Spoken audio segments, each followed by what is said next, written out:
Bien, lo primero que tengo que decir es que, como siempre, me resulta curioso que el partido que más veces nos ha dicho que estos temas hay que llevarlos a la Cámara competente nos traiga este tema a las Juntas Generales de Álava. Aunque, escuchada la señora Morales y el inicio de su intervención, queda claro que una de las razones, no la única, pero una de las razones es marcar diferencia con el Partido Nacionalista Vasco ahora que son socios presupuestarios. Ustedes traen aquí el enésimo endurecimiento del Código Penal desde la última modificación que hizo el franquismo en el 73, porque desde entonces, desde el 73, todas las modificaciones que se han hecho del Código Penal han sido endurecerlas. O sea, yo creo que con esto está ya dicho. Si una dictadura tenía un Código Penal más blando que una democracia, creo que no hay mucho más que decir. Lo traen justificándose en casos concretos y a mí me recuerdan otros casos concretos, los que me hicieron entrar en política con 16 años. Me recuerdan al Ferdi, al que pillaron con medio kilo de hachís y 12 anfetas, le calzaron 36 meses de cárcel, salió a los 2 años con sida y enganchada a la heroína. Se murió a las pocas semanas. Me recuerdan a Carlos, 4 años por robo a mano armada en una sucursal de Zaramaga, de un banco en Zaramaga. Le cayeron 4 años.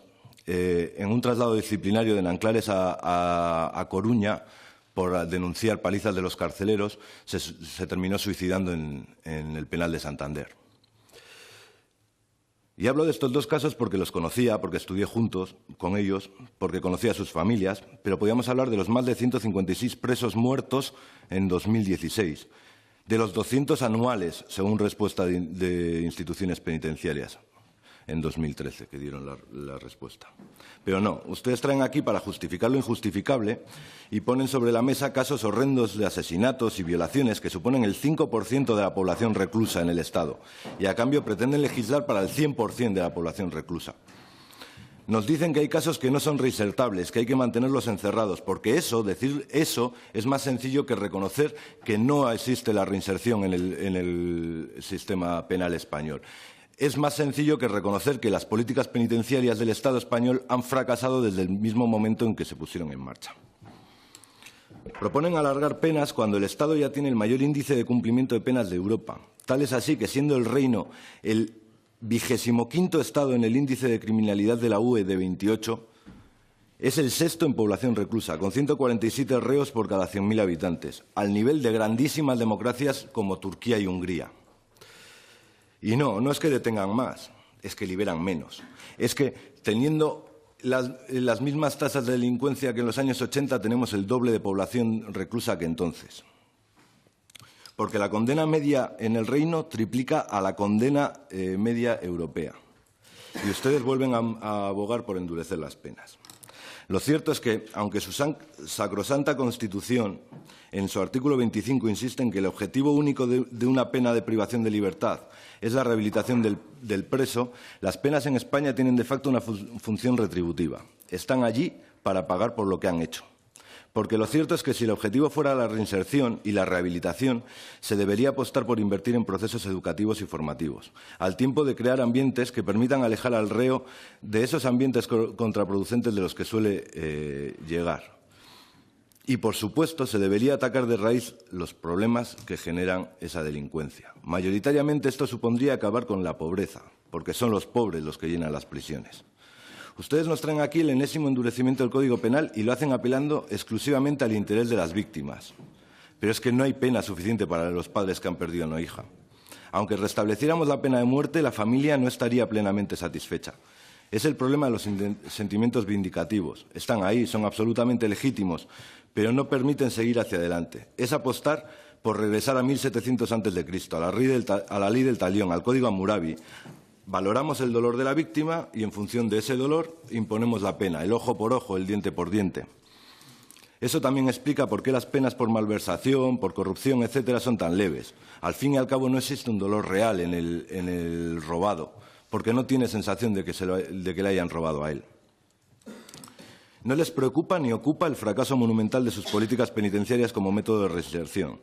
No, nos hablan de lumpen, de personas no reinsertables, de la fracción resto de la sociedad, deshumanizando a esas decenas de miles, 70.000 en 2007, decenas de miles de personas privadas de libertad. Nos ponen casos aislados como si fuese la norma general. Y obvian que más de 13.000 presas y presos lo son por delitos contra la salud pública, que, por ejemplo, en Holanda estarían en la calle. Obvian que cuando la economía iba bien había un 20, un 25% menos de detenidos por delitos contra el patrimonio. Eso quiere decir que cuando no hay tanta pobreza, tampoco hay tantos delitos. Obvian, por tanto, que si sus políticas criminales de persecución de la pobreza no llenasen las cárceles, para con estos delitos tan aberrantes que utilizan ustedes de armas electorales, se podrían hacer otro tipo de iniciativas, se podrían intentar buscar nuevas políticas de reinserción que realmente fuesen efectivas. En Noruega está experimentando con centros de semilibertad para presos. Claro, porque si redujésemos el número de presos que están en las cárceles, no eliminaríamos las cárceles, pero el número sería infinitamente menor y probablemente se podrían hacer otro tipo de políticas con menos presupuesto.